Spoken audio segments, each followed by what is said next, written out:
Hi everyone, I'm Tom Mangan, co-founder and CEO of DraftFuel. Everyone, Alex Cullingford here. I am the COO and co-founder of DraftFuel. Hey everyone, my name is Mike Goche and I'm the founder and CEO of Frugl. Hi everyone, my name is Katrin. I am the CEO and co-founder of Frich. Hi everyone, my name is Alexandra and I'm co-founder and CPO of Frich. Hi everybody, I'm David and I'm Ben and we're brothers and the co-founders of Slyde. Hi, I'm Karen Rios, co-founder and CEO of Lifesaver. And I'm Corey Beebe, co-founder and CTO at Lifesaver. We're excited to be a part of the third cohort accelerator at Falls Fintech, and we look forward to all the experience and knowledge we hope to gain over the next 12-week period. Forward to getting to know the rest of our cohorts. We're super excited. I'm so happy to join cohort 3 of Falls Fintech. I was almost crying from happiness when we found out that we are chosen to be one of the 5 startups who are participating in the program. And I'm really excited to be part of the Falls Fintech team this year. And even though it's virtual, I do still look forward to meeting all of you and working together. I'm super excited to be part of Falls Fintech. I can't wait to meet all the other companies participating in cohort 3. And I'm also really looking forward to seeing everyone on March 4th. So excited to get started with Falls Fintech and can't wait to meet all of you very soon. Let's get to work. We could not be more excited and humbled to be joining this year's Falls Fintech Accelerator as entrepreneurs in residence. We can't wait to start building, meet the other companies, and see all the amazing things. See you at Sioux Falls. Yeah, see you all in Sioux Falls.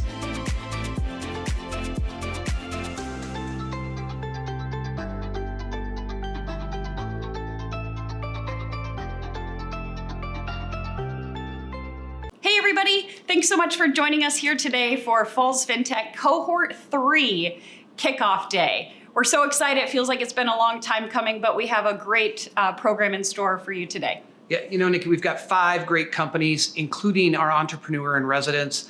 This process is getting more and more competitive with each passing cohort. We're so excited about the energy that this group of founders brings to the table, and just really excited to share it with all of you. So check it out. First, we start off with DraftFuel.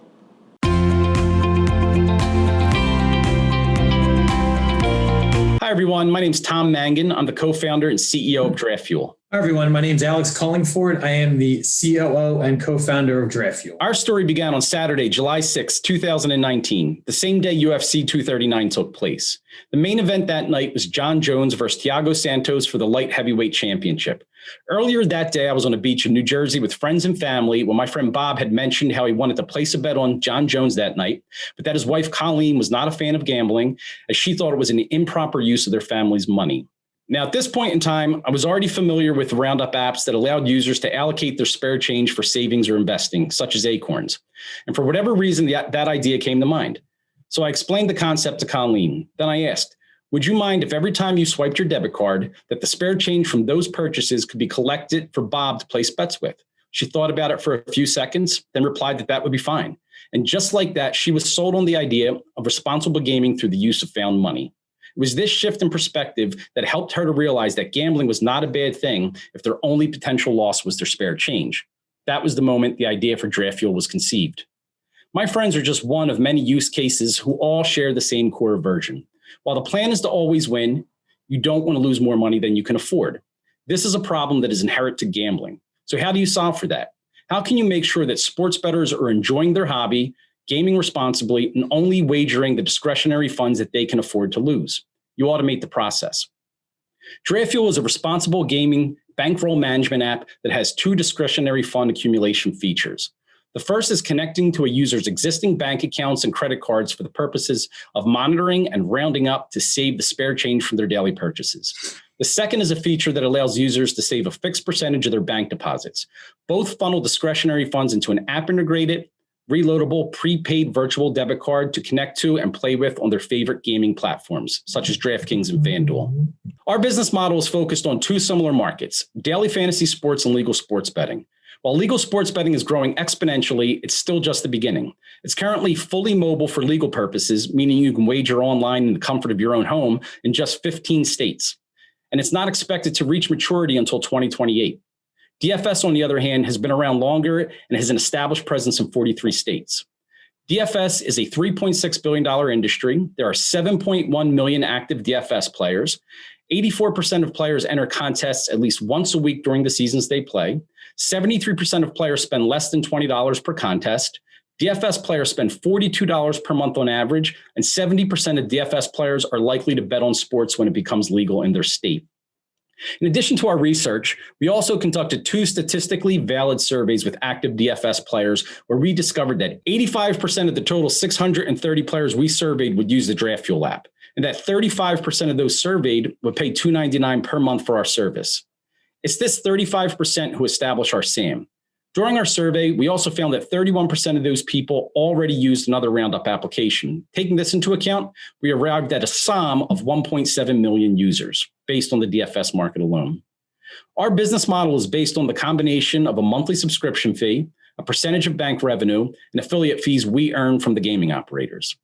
Although we are the first responsible gaming bankroll management app designed for use with multiple DFS and sportsbook gaming operators, there is a DFS company called Hedge who just recently came to market who uses a Roundup feature to allow their users to play with their spare change. The fundamental difference between DraftFuel and Hedge is that our solution provides the user with multiple options. The DraftFuel card can be used at any gaming operator you choose, whether DFS or sportsbook. Hedge is a DFS-only platform. In addition to Hedge, we also view other spare change Roundup apps as competition, apps such as Acorns, Capital, and Coins. The difference between DraftFuel and these apps is the emotional buzz that our service helps our users to experience. I don't know anyone who is jumping out of their seat in excitement or high-fiving their friends over a micro investment in an ETF. The energy that will drive DraftFuel is continually providing our users with the ability to safely have skin in the game, allowing them to experience all the excitement without the expense. Our brand identity and messaging centers around responsible gaming and proper bankroll management. Our target demographic is 25 to 45-year-old fantasy sports players and casual sports bettors. Our mission is to automate the accumulation of their discretionary funds in order to ensure responsible gaming and enable player continuity. Our goal is to reach 35,000 users in our first month, 100,000 in our first year, and 1.7 million users by the end of year 2. Thank you for your time, and please feel free to contact us if you have any questions. Hey guys, great pitch about DraftFuel. Love what you're working on. I think you've done a brilliant job summarizing it. And trust me, I know a ton of people that are going to be joining your wait list soon. So congratulations on making Falls Fintech Cohort 3. I like to spend just a bit of time asking some questions of each of the founders after they pitch. So the first thing that might be in some people's minds, I know it sure was in mine, is about the legality of sports betting. So we know in some states, this still isn't technically legal. And so talk to me about why now is the right time for DraftFuel. All right. Well, going into the legality of it, it all started when PASPA was repealed in May of 2018. And basically what that does is it allows the states to regulate sports betting on their own. So since then, in addition to Nevada, which has always allowed sports betting forever, there's been 20 additional states that are now offering sports betting, 15 of which offer mobile sports betting. Now, the daily fantasy market is in 43 states. So our goal is to, obviously capture as many customers in those states. The 15 that are obviously online for sports betting, we may acquire more now, but the goal is to be in those states when they do launch, the ones that don't allow betting now. So we do that by just keeping an eye on it. We actually were working with a gaming consultant to help, with that whole process of, all the regulations and, some compliance stuff. And really, again, as Tom showed in his slide, 70% of the people who play daily fantasy, we expect are going to be sports bettors. So really that's the gateway for us to capture those customers. In terms of the timing, a lot of this, with COVID, obviously, a lot of states, their budgets are just way out of whack. And what this does is it gives them extra tax revenue. Just in the month of December, Jersey had, I think, 7.6 million in tax revenue from sports betting. Other states see this. New York's introduced a bill and they specifically said, this, the tax revenue that we're going to see from this is the driver. I just saw an article today, Florida, same thing. They had an article mentioning post-pandemic, how they should now consider sports betting. All the states have almost all of them have some sort of legislation on tap. We're right. It's already a mature market. It's supposed to keep maturing basically until 2028. Daily fantasy market's been around a while. That's maturing 12% per year. So the timing for us is perfect. Great summary. And we've been keeping an eye on this for a while. And even like MasterCard, one of our founding sponsors of Falls Fintech, has recently kind of opened up more and more in their purview of sports betting and gaming and gambling and how that fits. So we're super excited about what you guys are bringing to market and happy to be a part of it with you.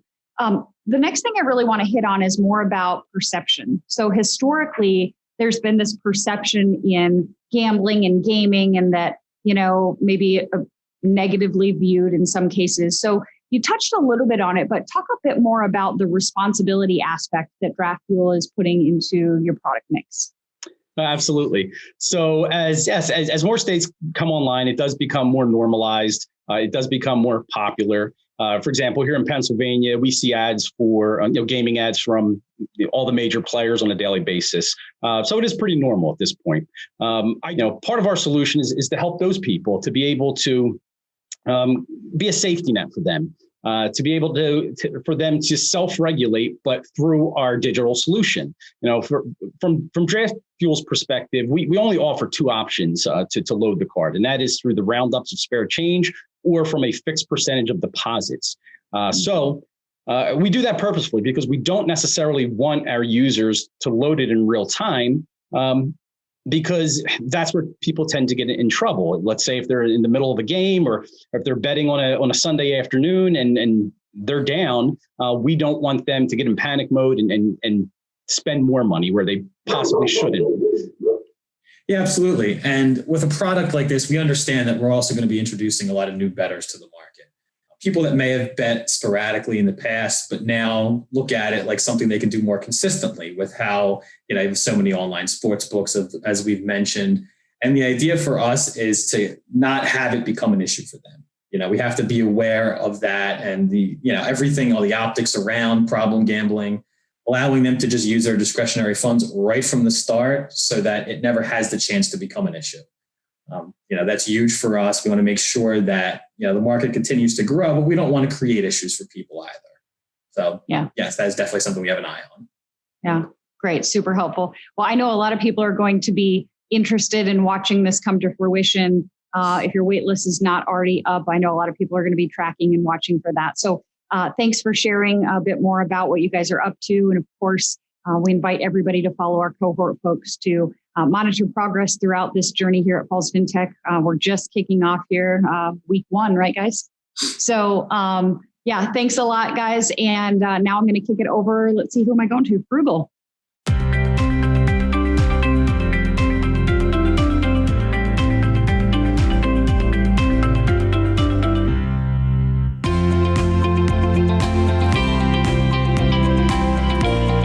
Hey everyone, my name is Mike Gauthier and I'm the CEO and founder of Frugl, where our mission is to give you more confidence in your financial future. So many Americans today are living on the edge financially right now. They have little to no savings for their short-term needs and their long-term goals. And the question is why? So many people think that simply having a savings account is all you need to be a great saver. But it turns out that this is simply not the case. Saving money actually is very complicated. There are a lot of questions that you need to ask yourself, and the answer to these questions is not straightforward at all. Add to that the average person faces thousands of choices per day. It's no surprise that people have a really tough time finding the time to sit down and figure out how to save their money properly. So the question is, what can we do about it? If we look at other areas in our lives, we see that there are a lot of apps and products out there that all have one thing in common. They take really complicated and time-consuming decisions and they make them effortless and simple. Unfortunately, this is still an unsolved problem when it comes to personal finance and saving money. So let's take a step back and take a look at what's happening today in the US market.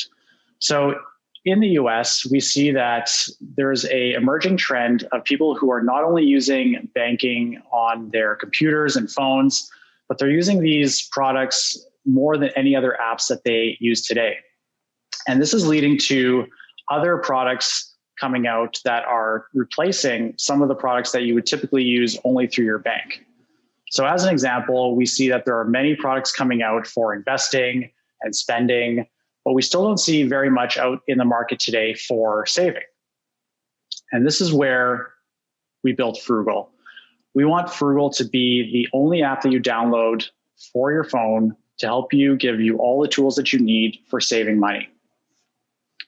After you download Frugl to your phone, Frugl is going to start out by learning all about you, everything from your salary to your saving time frame to how much you want to save for what you need in your life. Next, we have you connect your bank account so that we can get a 360-degree view of not only you and your profile, but also your current spending and saving habits. Once you have Frugl on your phone, Frugl is going to set up a dedicated savings account for you, which you can then use to set up goals to put money towards. So of course, Frugl is going to have recommendations ready for you to get you set up for success. And not only are we going to set you up with the right goals for you, but we're also going to guide you in telling you how much you should consider saving towards those goals. So for example, many people know that they should be saving for an emergency fund, but they don't know that they should be saving anywhere from 3 to 6 months of their salary towards that fund. Next comes the question of how much to put towards your savings goals and how often. Frugl offers a wide library of saving strategies that are personalized, lifestyle-based that you can pick from. And the more saving strategies you choose, the more that you can save towards your savings account in Frugl and towards your goals. Lastly, Frugl takes care of one of the most important psychological aspects of saving money and sticking to your savings goals, which is understanding if you're on track or if you're off track. With timelines, you can see where you're at all times and also see how long it's going to take you to reach your savings goals that you set up for yourself in Frugl. Also with updates, you can proactively get notifications to tell you how you're doing not only towards your goals, but compared to your peers as well. So Frugl is going to be offered for a monthly or annual subscription price of $5.99 for a monthly subscription or $4.99 for an annual subscription. And compared to the competition, we can see that Frugl offers incredible value for this price. So although there are competitors out there in the market focused on saving money, we can see that the challenge that they have is that they still leave most of the decision making up to you. So with these other products, you still need to decide how much you want to save, how you're going to save towards your goals, and when to put the money aside.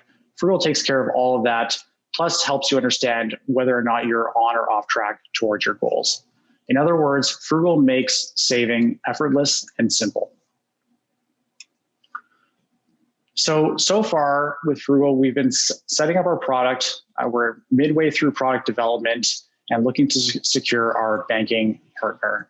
We're aiming for a beta launch for early adopters in Q2 2021 with the goal of a full launch in Q4. Following our full launch, we're not just going to stop with individuals. We want to expand Frugl to the entire family, helping not only individuals, but families save towards group goals through joint savings accounts, where each family member can contribute to family goals and keep track of their finances as a family. So I would love to speak with you. If you want to get in touch, please feel free. And thank you so much for listening to this presentation. Mike, thank you so much for that presentation and telling us more about Frugl. A couple questions for you. You know, Frugal's not your first startup. You've had a successful startup and an exit already. What made you decide to start over and do it again? Yeah, well, you know, my last startup was a company called Joist, which is very different than what Frugl is tackling today, although it does have some similarities in that we're really trying to affect the lives of real people in a meaningful way. So we started my last company, Joist, as a small 3-person company working day and night out of a tiny office. And the one thing that I really took away from that experience, you know, going through that and eventually going to a successful exit is is really understanding what to point to when things are not going so well. And it really made me value the concept of having a really great mission for the company. So really understanding, why do you wake up every day to continue pursuing something in good times and bad, especially when there are so many opportunities out there. It's never been less expensive to start a company these days. But, when you wake up and you know that you're helping real people get through their lives, and potentially you can be the difference between somebody feeding their family 6 days out of the week compared to 7 days of the week. That's what we did at Joyce. And that's what I think we can do for Frugl, is really helping people get a handle on their finances. And, ideally we can be the difference between somebody, not paying off a credit card for 10 years of their life, and instead living their life to the fullest and living it stress-free, and being able to sleep well at night, knowing that they have all the money that they need when and where they need it at all times. Central to CDFI. And so when we talk about, the frugal customer as you envision it, those are folks that are near and dear to us too. We always call them the folks of modest means. As you think about products similar to Frugl, and you touched on them a little bit in your presentation, and you'll get asked this, 1,000 times during your time at Falls Fintech. What do you see, or how are you going to position yourself in the key differentiators with, the Frugl solution versus, the other brands that are coming around? Some of the solutions out there might work for some people, but we believe that what we're doing at Frugl will be more effective. And I think there's three things that you need to have when it comes to saving money. One, it has to be very intentional. And so what that means is it's not enough just to have a savings account and throw some money in there every paycheck, or, put some nominal amount away every so often, without actually understanding what you're saving for and actually how quickly you are progressing towards that thing that you're trying to save for. So, some people like the idea of collecting a little bit of savings here and a little bit of savings there, and then checking, I guess, at the end of the year and see, how much they've saved or accumulated. But to me, that's not going to help you manage some of the things we talked about earlier in terms of paying for those important short or medium term purchases. So that kind of touches on the second thing that I think is important for savings, which is that your savings should be meaningful, right? And so this is where putting away $5 here, $10 here, without understanding how that's going to accumulate over time, doesn't necessarily help you get to where you need to go, other than having some savings rather than no savings. And so we want to do better than just having some savings. We want to have you set up for success across the board, short term and long term. And so we like to say that Frugl is going to help you understand the long-term impact of your short-term savings habits. And then lastly, making it personal. So again, going back to that, there's no one-size-fits-all solution. We think that using your information and the information about people around you will help us to make more meaningful suggestions and help keep you on track, so that if you try to set up a goal that's unrealistic for your situation, we can help guide you in the right direction and maybe break that down into smaller pieces so that it's more manageable and more achievable, which then of course will, keep you motivated and keep you going for the long term. Yeah, I mean, I think in a world of instant gratification, savings is not something that you think of right away as being instantly gratifying. So I think showing people the path, showing people that they're on the curve, off the curve, and what they need to do to get back on the curve could be really powerful. So thank you very much, Mike. Really enjoyed the presentation about Frugl. Stay tuned. Right now, we're going to have Kat and Alex talk about Frich.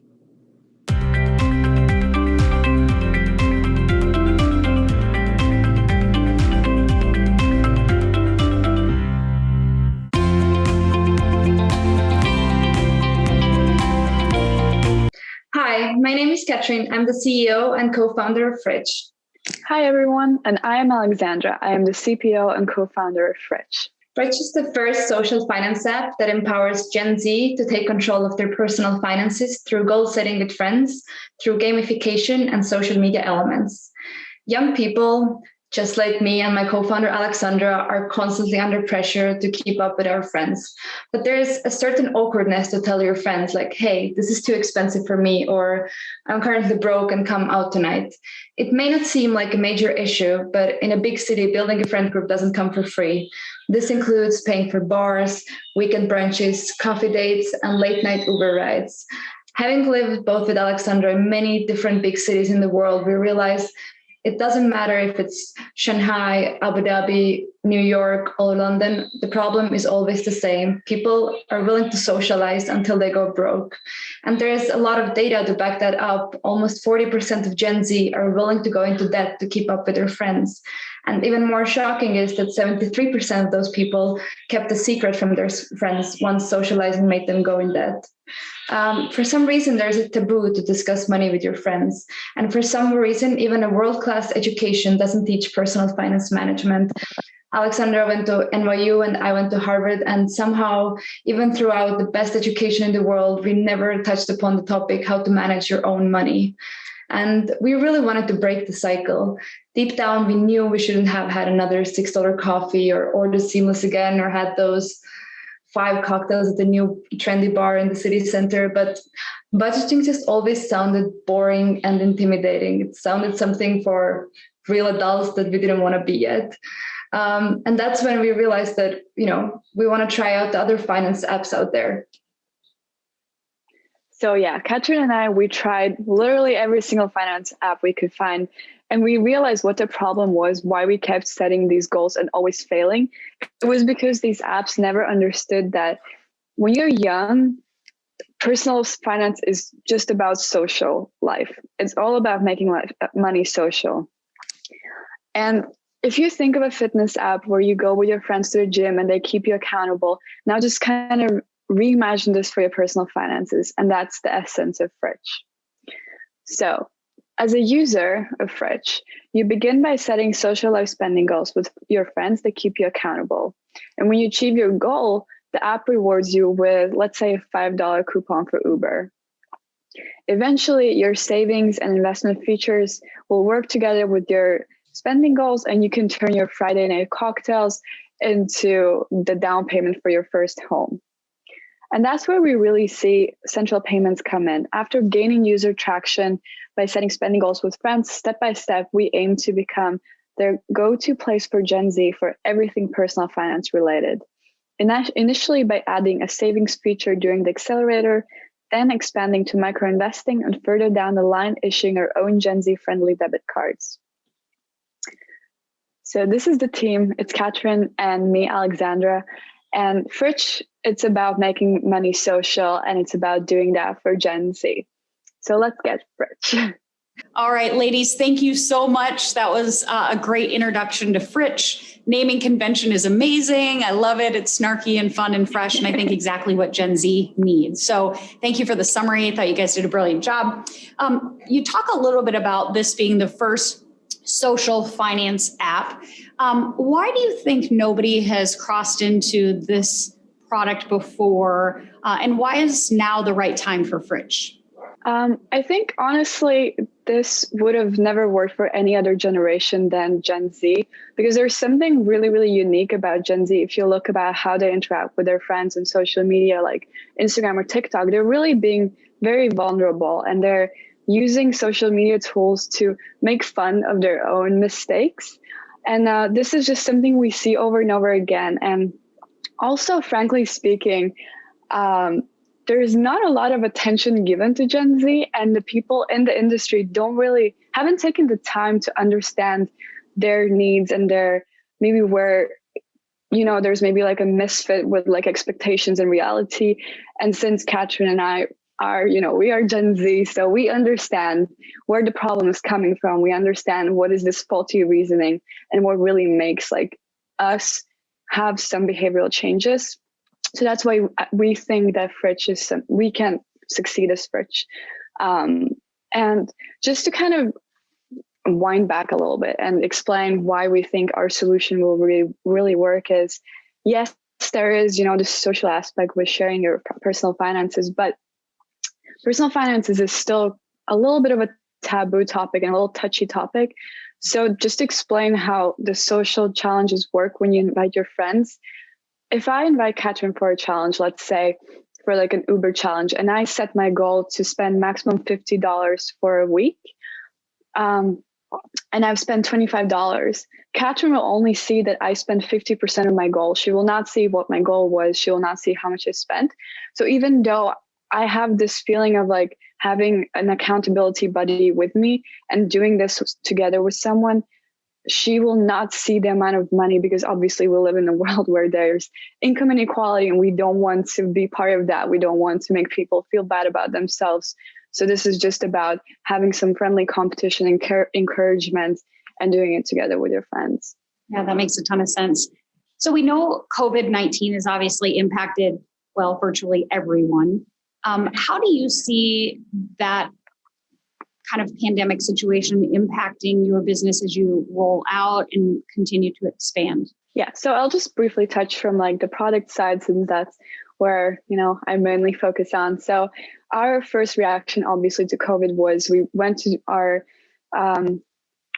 user and asked them, where have you been spending your money on this past year? And that's when we decided to add to our 6 main categories. We still have eating out in restaurants, we still have bars, we still have like coffee shops, but we added ordering in, we added online shopping, and we added cabs. So this is something that we realized that even with COVID, this is where the money goes. And under normal circumstances, we probably wouldn't have included online shopping, but it is the reality. I also really hope, and based on the news, that we are heading towards a better situation with COVID, and hopefully by the time that we are market ready, which is going to be end of May or beginning of June, the situation is getting better. So all the features that like dining out, having drinks at bars, or grabbing coffee, I really hope we're heading back towards a new normal world. So hopefully it's not going to be too big of an issue then. Yeah, makes a ton of sense. Well, last question that I really have for you guys is, Falls Fintech was really drawn to Frich right away. I think it's a fairly untapped segment. You guys have a great plan and prototype towards getting to market. Tell me how you plan to turn this idea into a full profitable business. Yeah, definitely. So I would like to kind of touch this question in 2 parts. So first, how would we monetize? And then later, how are we going to scale that same model? So in terms of monetization, we've identified 3 different streams of income. So the first one would be lead generation, and that would be partnering with hospitality and finance partners and offering our users added value by adding them a coupon or maybe a special discount for them. And whenever they use those services, we make affiliate revenue from those. And that can include everything from Uber coupons, seamless coupons, something small that people use almost on a daily basis. It also includes finance services such as student loan refinancing. And since we are very focused on Gen Z, this is a problem that everyone is tackling. Things like student loan refinancing, getting their new debit or credit card. And, we can be kind of their like Frich guide to everything finance related. The second part is data collection, which we're going to do anonymously to protect everyone's privacy. But, the financial goals and financial behavior of Gen Z is extremely valuable, since they're going to make 40% of the whole workforce in a couple of years. So we definitely think that this is going to be a very big opportunity. And lastly, we're planning on adding subscription services. So that can be anything from AI robo-advisors to having different AI predictions and suggestions for your spending. So definitely want to add this type of service from 2022. And when it comes to just scaling our business in general, so the way we see kind of the product rollout is first setting up campus activations across the US. So we put a lot of effort into integrating campuses to Frich, adding local Gen Z campus ambassadors who can play kind of an active part in creating Frich and making it more popular. And that's in terms of the product, we definitely see Frich becoming the go-to app for anything Gen Z finance related. And I think we're in a really great spot because a lot of companies have touched millennials, and that's kind of already, it's an old thing.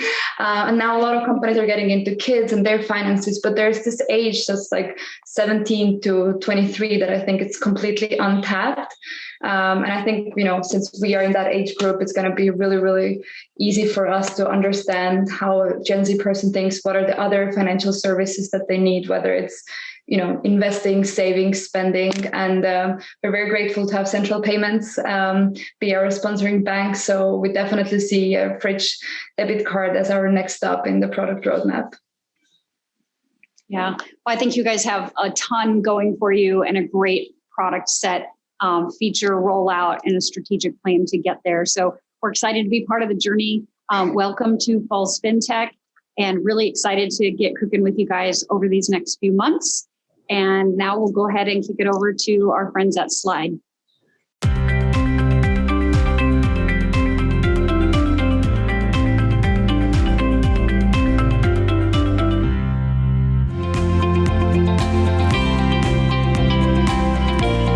Hi, everyone. Great to be here. I'm Ben, one of the co-founders and president of Slyde. And I'm David. Great to be here as well, co-founder and CEO of Slyde. And we are building a fintech company, changing how consumers pay their bills and subscriptions.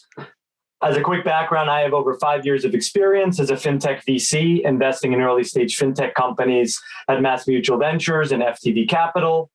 Then as a fintech startup operator with previous experience leading finance and strategy at Circle and Poloniex in the blockchain, crypto, and payment space. We started Slyde 8 months ago because we believe that the way consumers pay their bills is dramatically changing. Bank bill pay solutions have not kept up with consumer expectations and continue to fall behind the pace of innovation that we've seen in other areas of financial services. They tend to be clunky, offer limited payment options, and require meaningful time and effort to get set up. Slyde offers a much easier way to track, manage, and pay all bills and subscriptions from a single place without needing to remember multiple passwords, sign into different biller sites, or update payment information when a card is lost or stolen. Existing bill pay solutions today are also very costly to consumers, with $71 billion spent annually on hidden bill pay fees related to credit costs, late fees, and overdraft fees. This translates to $550 annually in hidden fees for the average household in the United States, even though many of these fees are avoidable and the result of a fragmented payment footprint and a poor bill pay experience. On top of that, Americans are more prone than ever to security breaches and financial fraud, with 165 million records containing PII exposed across nearly 1,500 data breaches in 2019 alone. As consumers' financial lives have gotten more complicated, with multiple credit and debit cards exposed at dozens of biller sites, the number of attack vectors and consumer security risk online has increased exponentially. Consumers also have more subscriptions than they can keep track of. In fact, 84% of Americans indicate having subscriptions that they've forgotten about, yet still pay for. And 40 million millennials have 10 to 15 monthly recurring charges tied to multiple bank cards. Existing bill and subscription payment solutions do not provide visibility and control to users, which makes it painful to switch out payment information when needing to, and very difficult to have an understanding of which payments are being made, when, and how they're being settled. Slyde helps consumers take control of their financial lives by saving them time and money on bill and subscription payments. We help users avoid unnecessary late fees, overdraft fees, and credit costs, offer more secure payments leveraging virtual cards, and provide a centralized user experience that offers a one-stop shop for bill and subscription payments. The market for consumer bill pay in the US is very large, with more than 15 billion bills amounting to nearly 5 trillion of payment volume in 2019 alone. In addition, over 1 trillion of this volume was done on debit and credit cards, which represents the opportunity that we're going after at Slyde. Our revenue model is very simple. We generate interchange revenue as a percentage of the total payment volume that flows through our payment cards. And we're also evaluating a freemium model where we would charge a subset of users a modest monthly recurring fee to unlock certain premium features like subscription cancellation and automatically updating payment cards at biller sites. We've made a lot of progress in a short amount of time. We've spent the last several months obsessively interviewing and talking to users, iterating on our product, studying the market and competitive landscape, and building relationships with fintech partners that will accelerate our product launch and journey. Our admission to the Falls Fintech Accelerator program in partnership with Central Payments is a big testament to what we're building, and we're incredibly excited and grateful for the opportunity to work with such fantastic people to support our product strategy and journey. If you're interested in what we're working on, we'd love to hear from you. Thank you very much for your time today. Thanks for the presentation, guys. Very exciting stuff. A couple questions for you. When you think about bill payment, you think, what is this, 1995 again? What made you attack this particular area of payments, and what drew you to something that honestly has been around a while? Yeah, thanks for the question, Trent. It's an important one. I think to provide some background, we believe that bill pay today is broken in many ways, even though it's been around for decades now. And it represents a big problem that's been unaddressed for several years. And we find tough problems to be the most interesting ones that you can turn into the biggest businesses. And that's why we're so excited about building a better consumer experience for paying bills and subscriptions. I'd also add that we've experienced a lot of personal pain in our financial lives related to bill and subscription payments that haven't really been solved quite yet. Things like losing a card and needing to update that card on file at multiple biller sites, which can be very painful, or splitting bill payments in real time among family and friends. So even though bill pay has been around for a while, we believe that existing solutions haven't really kept up. And because of that, we're excited about filling what's a pretty clear gap in the market. So guys, it occurred to me right away that while bill pay has been around a long time, what wasn't around back then was the prevalence of merchant breaches, and not only the threat to ID theft, but then also just the sheer inconvenience of every time there's a breach, cards have to be swapped out. Talk a little bit about how Slyde deals with that. Yes, so Slyde is a security-first company, being a fintech, and as we think about it, we know breaches happen at merchant sites every single year, and the numbers tend to be up and to the right. What we want to do is essentially create a virtual card on behalf of the user that's specific to every single merchant and biller that the user pays on any given day. And because of that, we can create a scrambled card that's connected to any card that the user cares about. But ultimately, if a breach happens, it's just the scrambled virtual card that's specific to the merchant that's being compromised. And instantaneously, if a breach happens, we can issue that user a brand new virtual card with new numbers that can't be exposed. And ultimately, the only disruption in the user's financial life is the virtual card on file that's specific to that merchant. As we think about breaches going up and to the right, we think this is a very paramount, important item that needs to be addressed, and bill pay today is not set up and equipped to protect users online in such a way. That's good. That's really good. All right. Last question here. David and Ben, you guys are obviously brothers.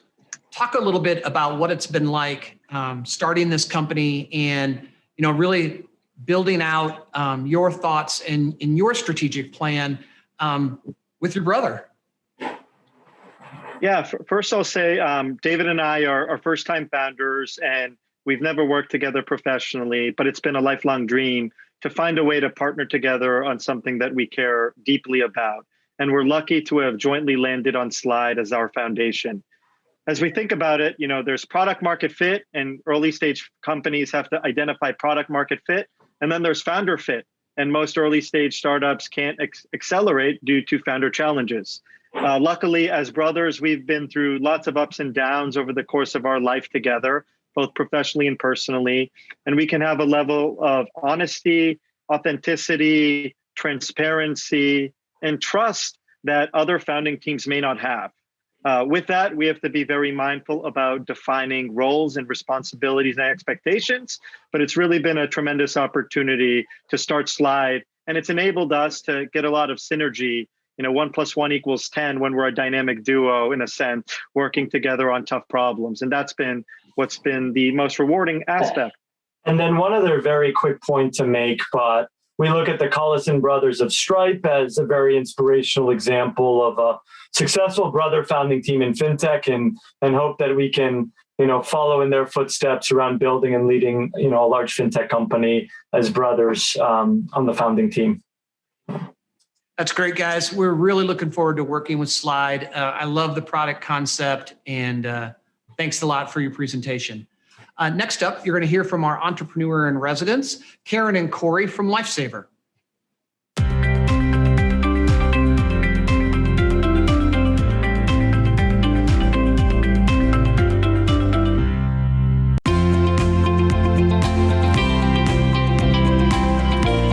Hi, I'm Corey Beebe, co-founder and CTO at Lifesaver. And I'm Karen Rios, co-founder and CEO at Lifesaver.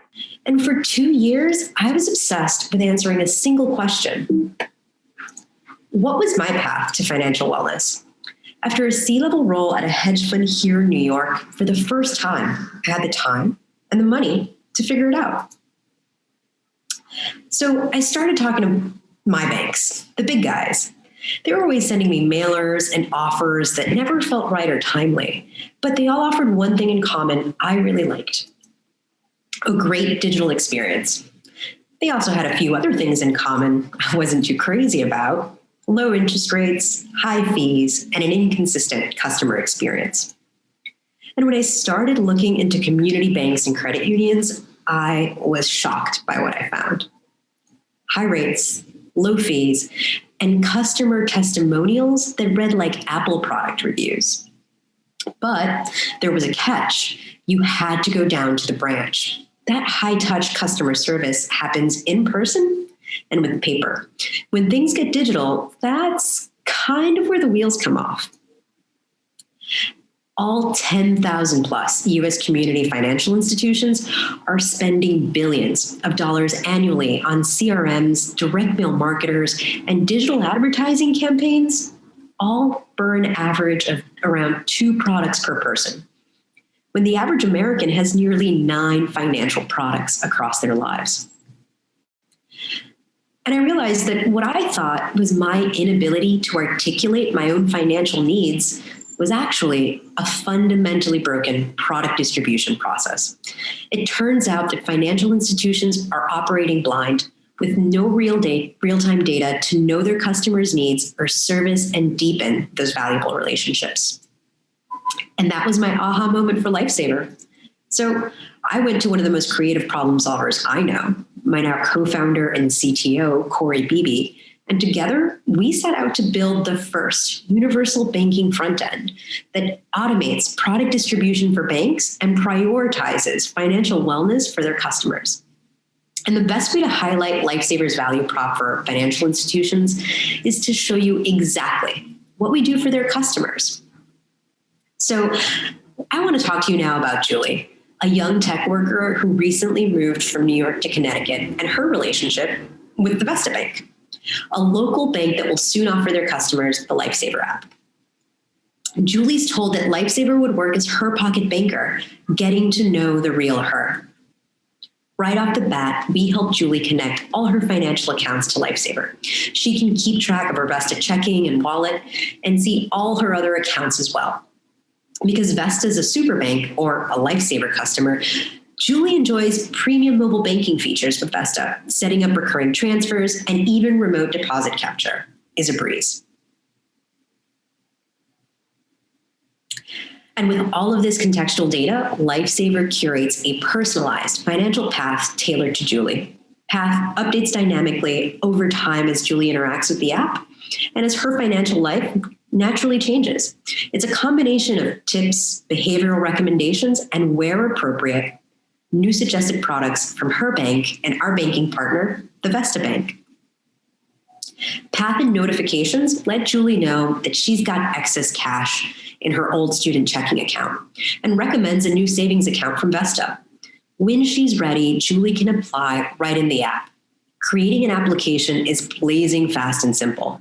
This seamless experience reduces churn at onboarding, where the industry average is a near 97% drop-off rate.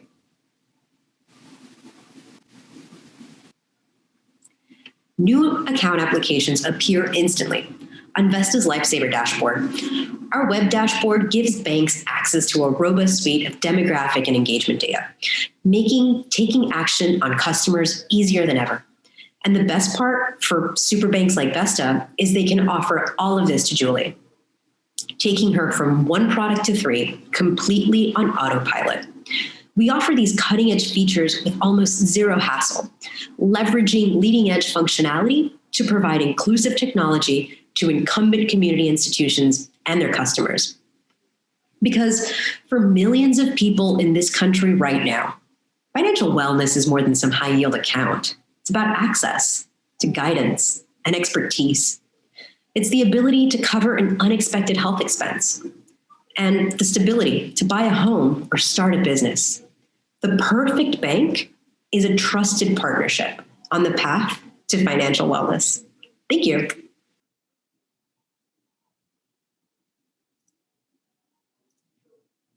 Hey, Lifesaver, great job. Thanks for sharing a little bit about what you guys are up to. You are our first entrepreneur in residence for 2021. Welcome to the team. We're so excited. Talk a little bit about what that designation means for Lifesaver.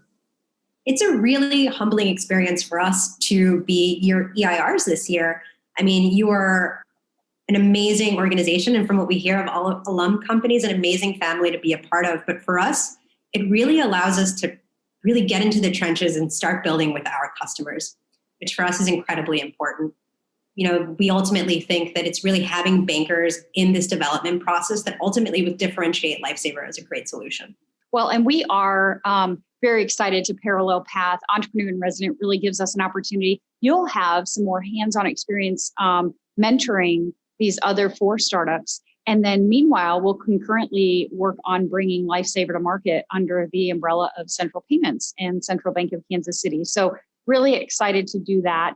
One thing that always sticks out in my mind when I think about people that are deploying a product through the banking community, or excuse me, the credit union and community bank channel, is about sometimes the stigma of fintech and incumbent financial institutions having a bit of conflict per se. But could you talk a little bit about your intentionality behind choosing that channel and why Lifesaver is more of a partner and complementing community banks and credit unions rather than in competition? Yeah, thank you, Nikki. That's a great question. You know, as a mission-driven fintech, I think the way that we view community banks and credit unions is sort of as some of the most important nodes across local economies across our entire country. And the reason that we want to partner with them is because, you know, for us, we're on a mission to accelerate participation into the traditional financial system. And we view all of these individual community banks and credit unions as the clearest path to do that. You know, for us, we realize that what they do day in and day out in these communities is amazing. And quite frankly, they're experts. What we're really trying to do is to empower them by giving them technology to continue to do what they do best, service their communities and those customers across this entire country. You know, I think about banks and the fragmented kind of ecosystem, if you will, and everybody's got their own core and integrations and middlewares and things like that. Corey, can you talk a little bit about how you see banks using one system and coming to that place? Yeah, sure. So, I mean, the way that we think of it is, you know, our aim is to make banking with these institutions just the easiest thing imaginable. And to do this, we're just so confident that bringing banks and their customers onto one unified platform is absolutely essential to achieving that. Awesome. I love that. You guys, we could not be more excited to have Lifesaver as our entrepreneur in residence this semester here for cohort 3 with Falls Fintech. So welcome to the team. You and the other 4 startups, we're really excited to see what these next 12 weeks are going to bring. So thank you guys. And again, welcome to the Falls Fintech family.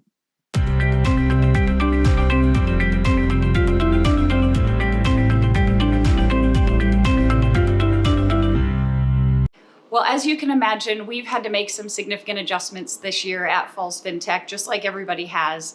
So we couldn't have done it without our sponsors. A huge shout out to those that are great partners in the industry that have really made Falls Fintech become a reality. So thank you, sponsors.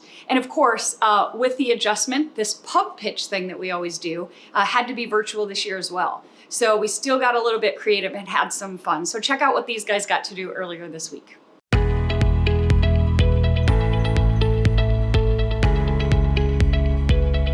Afternoon. We just want to give a quick thank you to Woodgrain for letting us come here and celebrate entrepreneurship one pint at a time. So if you guys didn't notice, they made us a beer special for the cohort. So they made us a noticeably absent, which is pretty ironic since the cohort could not be here in person. So a very fitting name.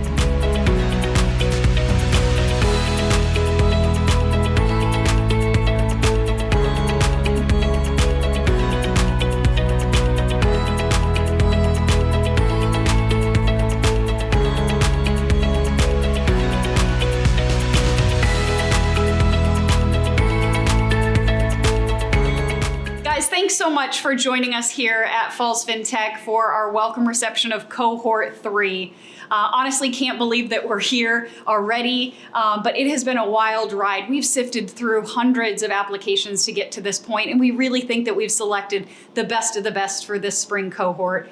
I really wanted to take a second to introduce you to the manpower behind Falls Fintech, and this is not particularly their favorite point of being on camera. You might know the names, you might not know the faces. So Luke Pigman, Program Coordinator, also known as the Connections Guy.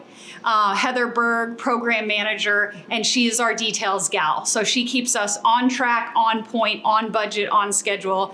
And trust me, it is a hard job. So the curriculum is a big, big part of Falls Fintech and helping getting these guys market ready, bank ready, so that at the end of the program, they are set to launch. So Heather, talk about the curriculum a little bit. Yeah, absolutely. So the curriculum is very important to us. We want to make sure that we are bringing the best-in-class speakers to these companies to help them launch their products and have all the information they need to be successful. So we do a combination of panels, lectures, and fireside chats, all with our brand promise of bringing real substance, real connections, and real opportunity to these companies. We strive to do that in everything we do. So Luke, what's next? Yeah, and as the connections guy, it's really important to me if you follow our cohort, follow what we're doing at Falls Fintech over the next 12 weeks to really get a glimpse in what these companies are trying to solve with their solutions. And if you're curious about how you can get more involved with Falls Fintech, don't hesitate to reach out and we'll get you more involved. And with that, we look forward to seeing you around.